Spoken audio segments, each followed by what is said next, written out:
Hello everyone, welcome to the darker side of the channel, the more gothic, the horror side. I knew I should bring horror back to the channel, and this is a great way to do it. Starting off with the classic universal monster, a monster that has been many times told in folklore. Countless movies have been made about this species. Ooh, like the music. Yes, I'm talking about vampires, and I have my notes that I wrote down, brief, but I'll elaborate as much depth as I can. Oh my god, I can't speak. Oh good lord. Alright, so let's see here. I don't know if I'm going to title the video yet, but I'll figure it out. It may be a long title, I don't know yet. Okay, so I want to start off with basic analogies I can make scientifically to a vampire's powers. We're going to start there. So we're going to start with their strength. That is one thing they're known for, is their superhuman strength. As described in Bram Stoker's Dracula, the strength of 100 men is how Van Helsing described Dracula's immense strength. And really, it's limitless. It has a limit. So what I would put that into a real world comparison, I put that into a bodybuilder, because that's the closest thing we can get to a vampire's super strength is a bodybuilder. And that's really the best thing I could think about. Okay, so let's start with their speed. They're moving about faster than cheetah speed, so I'm going to put that with a cheetah. That's how I'm going to put together their speed. I'm going to compare it to a cheetah. Their stamina, they have no fatigue toxins. Compared to humans, obviously we have fatigue toxins, and our stamina is limited unless we build up our endurance to certain things.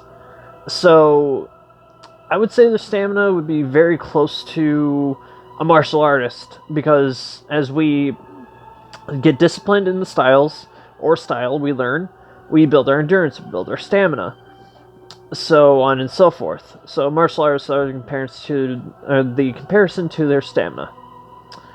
Let's see, their heightened senses, hearing, sense of smell. I would go with canines. I would go with the German Shepherd. They're very well known for the sense of smell, and canines are very well known for their sense of hearing. It is very acute compared to humans. Now, people can have really sensitive hearing. That's very interesting. I know from experience of what that's like. Let's see, night vision. Yeah, I would put that next to any big cat, because they can see perfectly in the dark. And if you've seen, like, on documentaries, once the light is shined on their eyes in the dark, they have like almost like a reflective lens. That's because their eyes are more attuned to take in light from darkness. It's very interesting. Okay, what else? Thermal cameras, I would think they have to see in thermal vision to be able to see their prey in the dark. Besides night vision, they would have to see in thermal. Their bite force, because, once a vampire bites you, it's all over from there. So I would put that together with a crocodile. Put that together with the crocodile there for their bite force. Their grip, I would put that with the hydraulic press. That's the closest thing we have real world. Let's see, their claws. I would have to put that with talons on birds of prey, because those are notoriously sharp. I want to go with big cats. I'm going to go with talons on a bird of prey. That's what I'm going to compare them to. Alright. I would say for their pale skin, obviously people that are albino have very pale skin. They have like a very, I think what happens with their eyes, the pigment isn't as sharp, so it's almost like it's very, diminished pigment in their irises, which is interesting. I think I'm right. Correct me if I'm wrong in the comments. So I'm going to compare that to albino people that have that genetic disorder where their skin pigmentation is not as uh, not compared to Caucasian people, their skin was almost snow white. So it's interesting.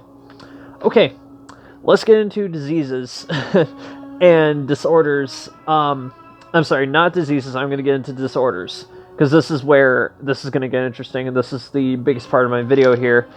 And I got a lot more to compare vampire to with all this I did research on. All right, give me a minute to pronounce this. Okay, porphyria. Whew. Okay, this is a blood disorder that causes severe blisters on skin exposed to sunlight. So, basically, it's self-explanatory.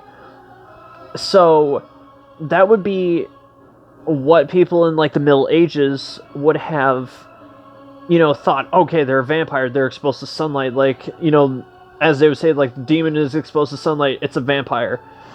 It's just a genetic disorder. That's all it really was. Like, most of these were genetic disorders, really. That's all they were.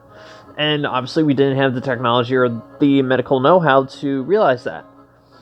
Okay, so we're getting into rabies. Okay, so just jumping right into rabies. Okay, or...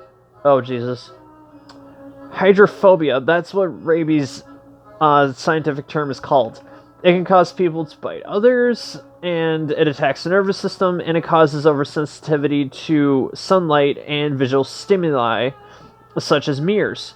It can affect the part of the brain that controls sleep, causing insomnia, nocturnal sleeplessness, and hypersexuality. Whew, that's a lot to cover. That's what rabies can do to a person. So very vampiric-like symptoms, if you're catching on. It's very, very much like a vampire. That's really interesting. And vampire bats, I will get to in a minute, have rabies. So, obviously, if a person got unlucky to get bitten by a vampire bat, oh, I'm becoming a vampire because I have rabies. That's what they thought. Okay. Vampire bats have a protein in their saliva that keeps blood flowing as they feed.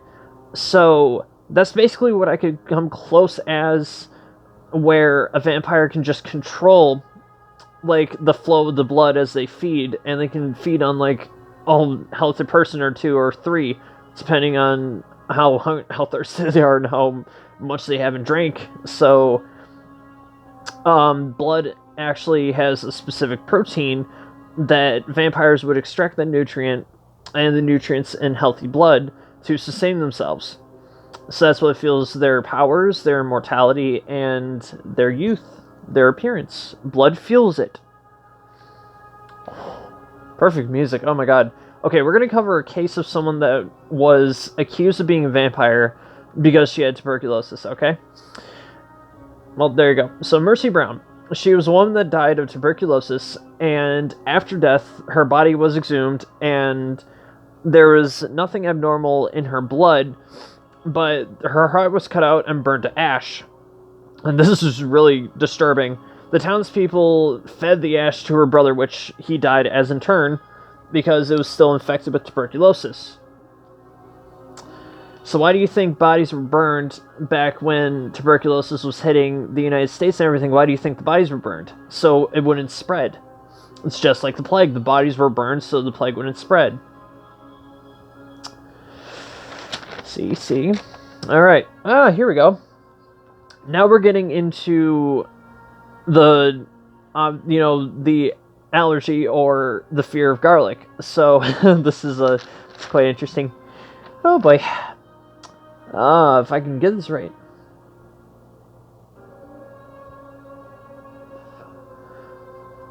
If I get this wrong, I didn't really practice pronouncing this, so,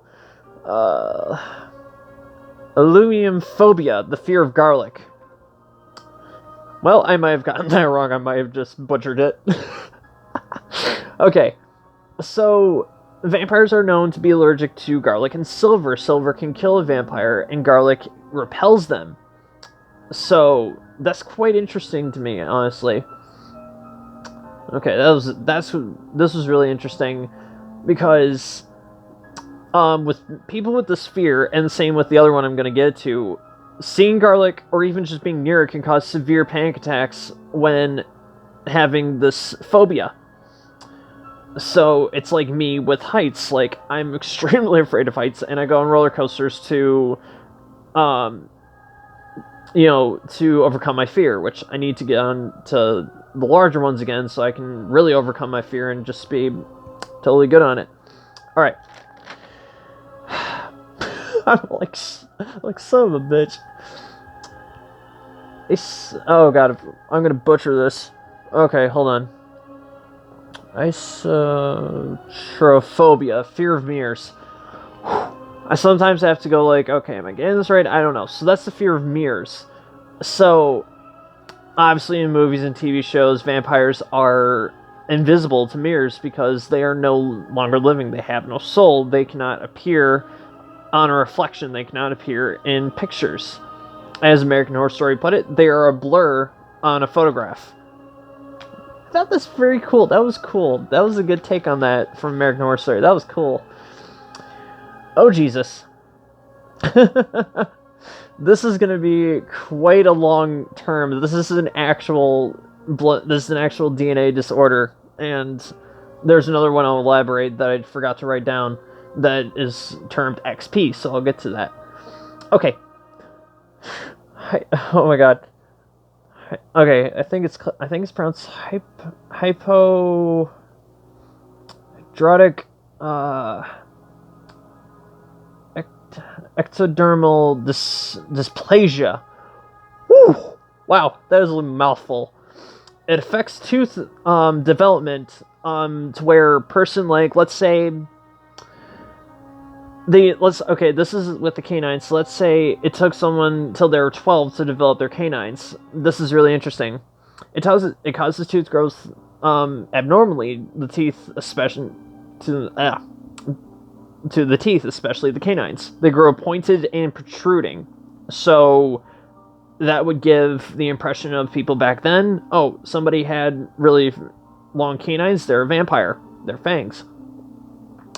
So I think that was cool. That was an interesting part of my research. And then this one was really interesting and almost goes together with the other disorder that I talked about, was sunlight. This one is deep in the DNA. It's termed XP. Now, I'm not making this up. That's a short name for it. What happens is, with people with this disorder, their cells cannot replenish the damage done by ultraviolet light or sunlight. So they get nasty oozing and gross blisters on their skin, and it's nasty shit. Okay. Well, I didn't know how long this video was. I think I covered quite a lot. I think I did a good job starting off my first scientific analysis of monsters, and I think I'm on a good track. I think I will continue on to werewolves. Lycanthropy is, the study of, lycanthropy. It's either a study of or, something to do with, werewolves or something. I can't remember. I'll look into it next video, so I'll see you guys later.